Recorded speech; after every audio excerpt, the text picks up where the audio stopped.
It's an everyday thing. It's an everyday thing. It's an everyday thing when you let your nuts hang. In the criminal justice system, sexually-based offenses are considered especially heinous.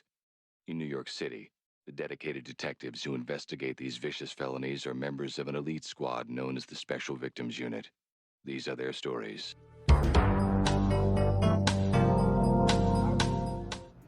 Imagine holding a guy down for 3 years in jail just for him to come home and you find him in bed with your uncle the day of his release. This is so embarrassing. So, first red flag. He was not my boyfriend before he got locked up. So I was a single girl. I would date around, go on dates, but I never was attached to anybody. So he was somebody that I was like, but not my favorite. He got locked up and reached out to me. At that time, I was really, really vulnerable. Because like I said, I was single. I was dating around, so I did have a favorite. And that favorite, I found out that he was married, so I get a jail call. I'm laying in my bed, I get a jail call. We're going to call him Brian. Brian calls me like, hello, hey to tell you, how you been? And with me being so vulnerable and lonely, I was very, very happy to hear from him. Because mind you, it was like a month since I heard from him. Okay, fast forward. So I agreed to be his girlfriend while he was in jail. So I was sending him so much money, like every week, every other week. I'm talking about like hundreds. I'm sending him money. Like I'm holding him down. We talking all day. Like I'm growing a connection because I don't know, when you talk to somebody all day, every day, like, you eventually grow a connection with them. Like I started to love this person because I was talking to them all the time. I'm talking about waking up in the morning and talking to him throughout the day. So yeah, that was my man. That was my man. I ain't gonna lie, that was my man. So for the course of about 3 years, it was the same thing. I'm holding him down. Like we talk every day. I was so happy for him to come home. I couldn't wait. The day before he come home, he told me like, we're gonna be together. We're gonna have kids. We're gonna get an apartment. Da da da. I love you. I was so like, it just sounded so amazing. So the day he was supposed to come home, he never came home. Like I don't know what happened. He never came home.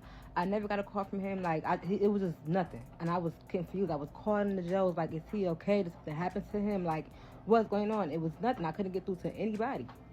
I have a favorite uncle. I love my uncle. I love my uncle.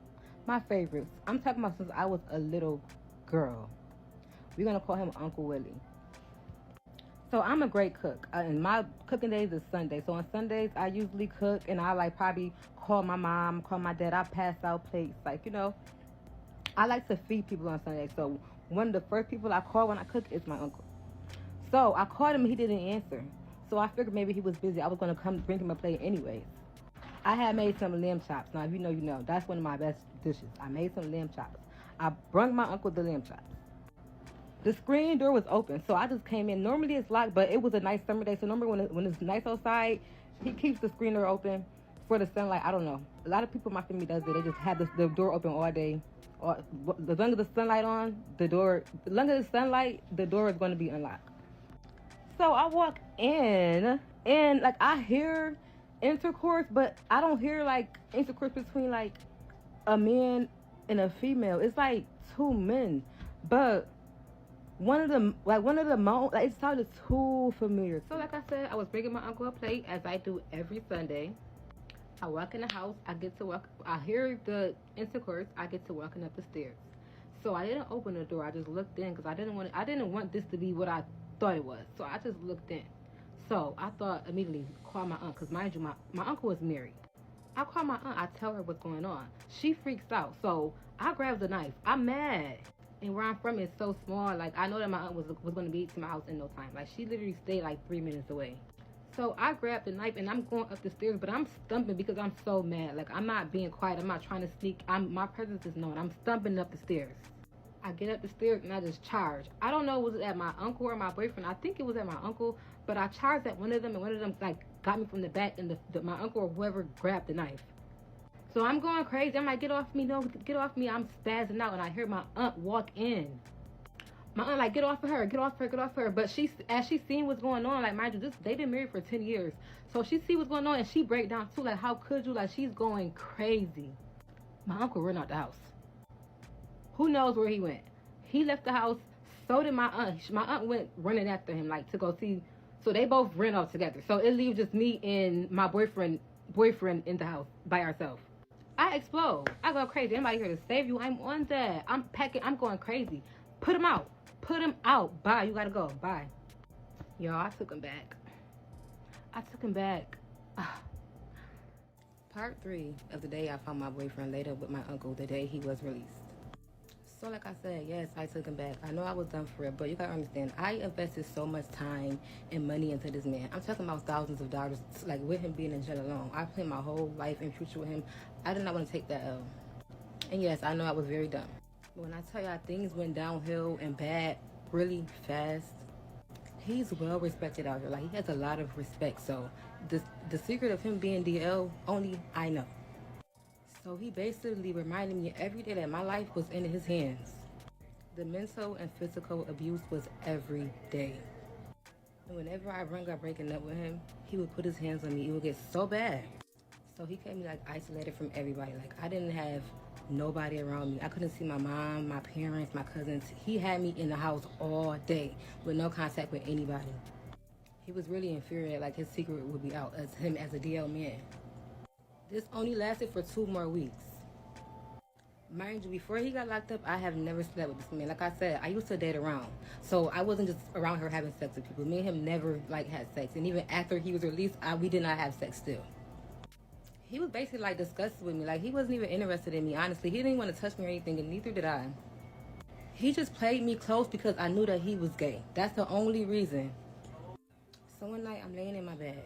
And it's like around like 11 p.m. and I hear him coming in the house. So guys, I act like I was asleep because I didn't want to be his punching bag, the fuck. So he comes in the room, but he leaves out when he seen I was asleep to go run him a shower. So I guess he comes back in the room to get a towel or whatever. But in the midst of that, he proceeded to put his phone on the dresser and then he left out the room again. So I opened my eyes. I was tired of being fake asleep. I started scrolling on Facebook. Then his phone rings and y'all, guess who was calling his phone? Yes, my uncle. So I didn't answer the phone because I wanted to see was he going to text instead if like he didn't get no answer. And that's exactly what he did. Girl, the text says, "Hey, you left your wallet here. You must have dropped it while you was getting dressed." Then another text come through. That should say, "I can't wait to feel you in me again. I can't wait to feel you in me again." Y'all, he was doing a bending. I lost it. I got up and I left while he was in the shower. I went to my mom's house. I could not stay in there. Like, I literally almost threw up. Like, I had to go. I left and that nigga was in the shower. I left with nothing but just my clothes and my body. I was out. So I get to my mom's house. Mind you, I haven't seen her in 2 weeks. Like, she was very sick about me. She comforted me. I'm telling her what's going on. She makes sure I get a nice sleep at night. Y'all, when I wake up in the morning, guess who's at my mama's house? My uncle. So like I said, when I woke up, my uncle was in my mom's house. I guess just stopping by, I mean, that is his sister. Man, I lost it. I instantly shot my phone directly across his face. Yeah, I was screaming like, how could you do this to me? My favorite uncle as dad. Mind you, we was so close. I was really breaking down. I'm like, anybody my favorite uncle? Y'all, he looked me dead in my face. And he said, "Niece, I was going to tell you before he got locked up." So I'm like, what do you mean you was going to tell me before he got locked up? Y'all, he tells me they've been fucking since high school. And basically, they use females as a cover-up about being DL. Y'all, my boyfriend had just found out months ago that my uncle was married. So he was using me for a payback against my uncle. Then it all started making sense for real. Let's take it back to part 1. Like I said, I dated around. I was single. So me and him went on about 2 or 3 dates with each other. It was cool, but sometimes it was like he liked to broadcast too much that I was with him. Like, he was heavy on the pictures and recording. Like, I'm like, maybe he just liked me a lot, but by the end of every day, like, he never tried to have sex with me. Like, never. Even times that I wanted to because, you know, why not? He'll always say it's too soon or he don't want to ruin things. So, like, a month after our 2nd or 3rd day, he got arrested. Y'all, my uncle watched me hold this man down for 3 years and didn't say anything. I'm talking about thousands on the phones, thousands on packages. He didn't say nothing. They were in communication with my money when he was locked up. That's why he never said nothing. So it started off with payback against my uncle, turned into both of them using me. So they could stay in communication while he was in jail. That's it. That's why I found they had to laid up the day of his release. So it all just started making sense, yo, and I just broke down even more. That shit hurt me so bad. Not only did it hurt me, it hurt my aunt too. To find out that she was a cover-up to a DO man for 10 years, she did not take that well at all. She was never the same. My auntie started using hard drugs and all, and she still has yet to snap back to this very day. And of course they got divorced. And for my uncle and my ex-boyfriend, they're still together to this very day. I'm over it. I moved on. I don't care. My uncle been trying to rekindle our relationship, but I don't know. I'm trying to find it in my heart to forgive him, but I haven't found it yet. I don't know. Took me a minute to go over this, but here I am. Fuck him. What to do, everyday people, man? It's your boy PJ. Today we back with another lit video. Back in the confessional. Yes, we staying lit, big dog. Y'all know, hit the links down below, man. We're going to keep it lit, man. Use the discount code everydaypj, man. Support the channel, support the brand, support, everything. Like, comment, and subscribe. Alright. Well, listen here, man. I just want to say this, right? I went to prison I had a 2-year sentence. I did a year and a half. I did a year and a half on a 2-year sentence. And it's a long story how that happened, but God saved my life. Or no, jail. But God did it. Because Lord knows, had I got my black ass out of prison when I initially was supposed to get out of prison, my ass, man, I was on a smooth, fast track back. But I think, everybody always talk about God's plan, God's plan. We ain't finna make this about me, but I'm just saying God's plan. So, while I was in there, I seen a lot of stuff. And the reason why I would see so much is because a lot of people who were on the yard that I was on were on the tail end of 20-year, 30-year, 40-year sentences. I'm talking about people.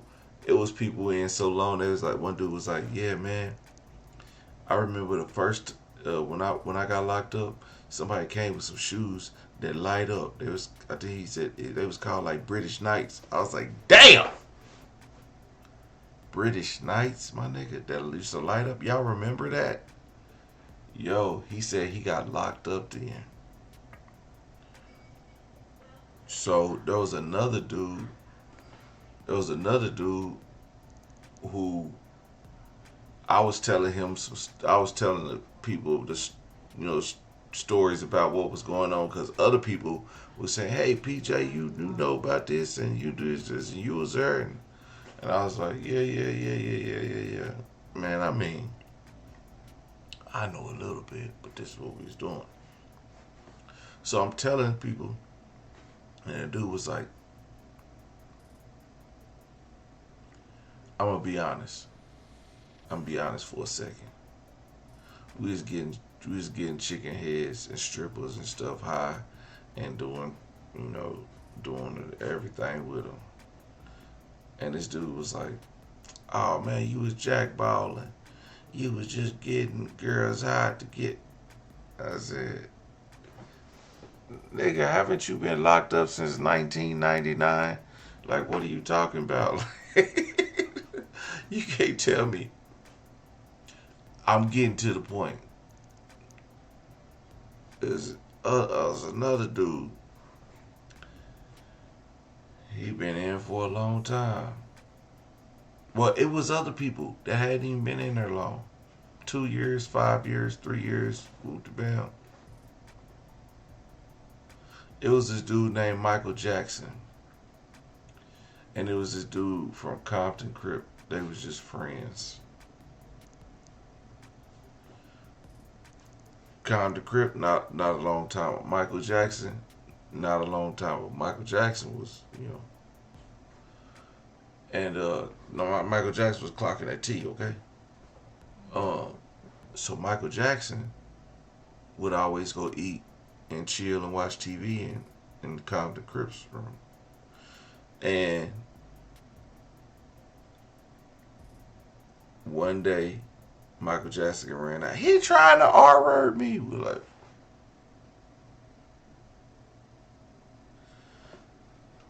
you know, these punks don't be lying. So, needless to say, Compton Crip was like, hey, good, not the line on the set, good on the set. And I got another homie, he from Tulsa. He's a Crip homie. We used to rap and shit. We used to be like going back and forth with our beats and stuff and like just passing time. And he was from Cali too, but he was living in Tulsa. Got caught up in some shit. Me and him he was like, nah, when somebody say that, bro is.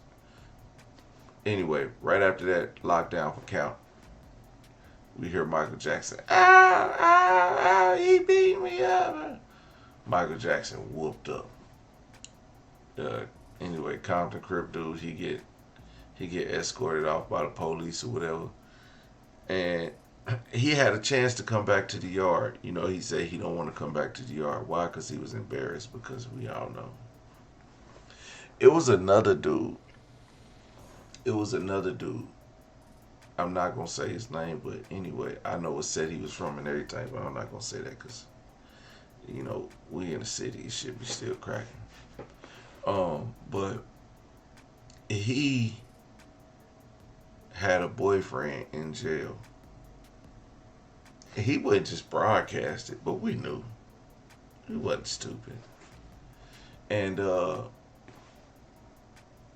when I got out, apparently he got out, I seen him at the flea market, Old Paris flea market, with his whole family. And I was just like, shit, it is what it is. He was like, what up, PJ? I said, what up, man? Shook his hand. Gang signs, all that. But, you know, I tell you what, man. Yeah. They don't be playing. So this situation, man, what I don't understand about this situation is that she saw her man get out of jail and be with his lover, and then she took him back to be with him, and he treated her like dirt, and she stuck around. And he only did that because he was trying to get back at his lover.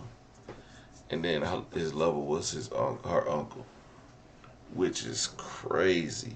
But I'm not sure if this story is 100% true, and it could be her truth. I don't know. We see a lot of fake stuff online, but I'm not saying that it's fake. All I'm saying is that this stuff happens more than often with people in jail. And you know what? Just like I did, I just turned the other cheek. It's not my business. It's not my business. I don't want to know.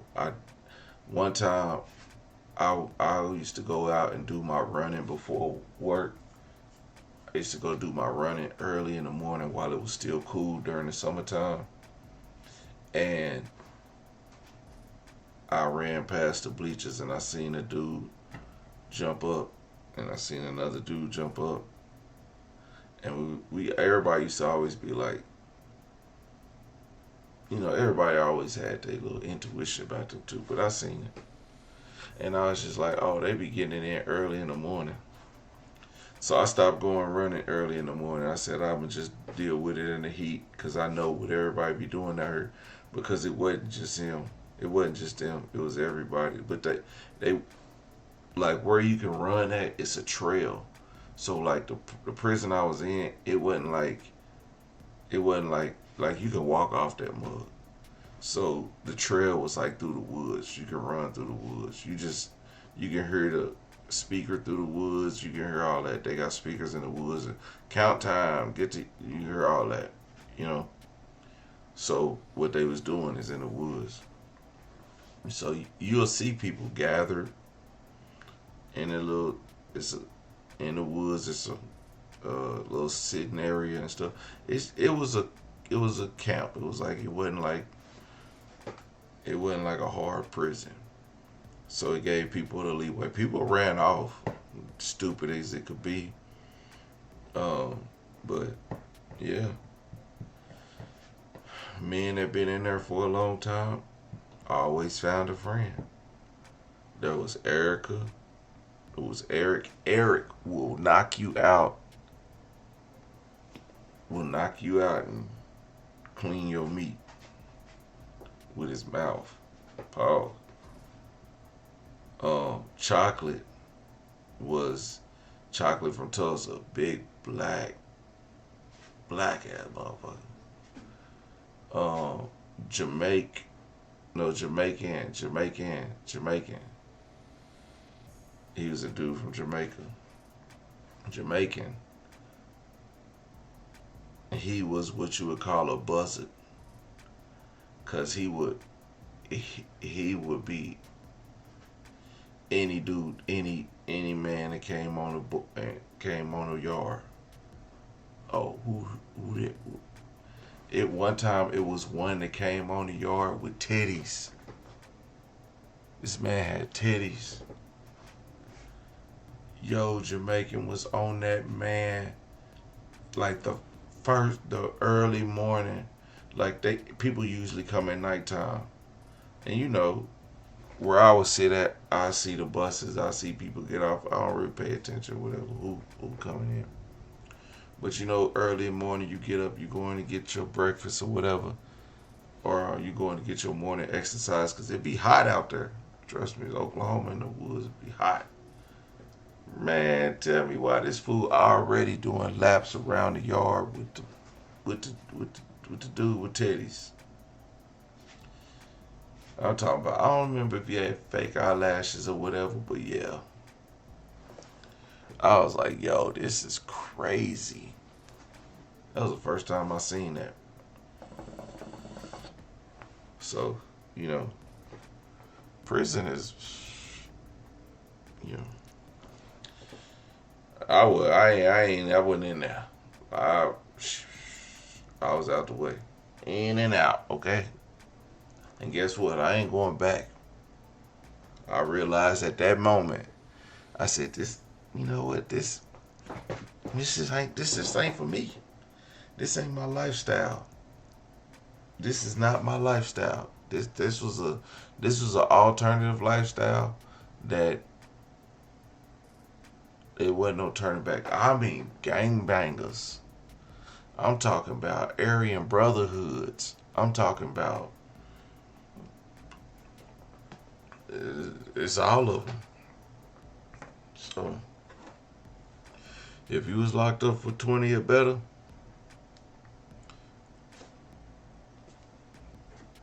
here's what it is. Everyday people, man, let me know what y'all think about this in the comment section, man. Like, comment, and subscribe. I'll holler at you later. Peace.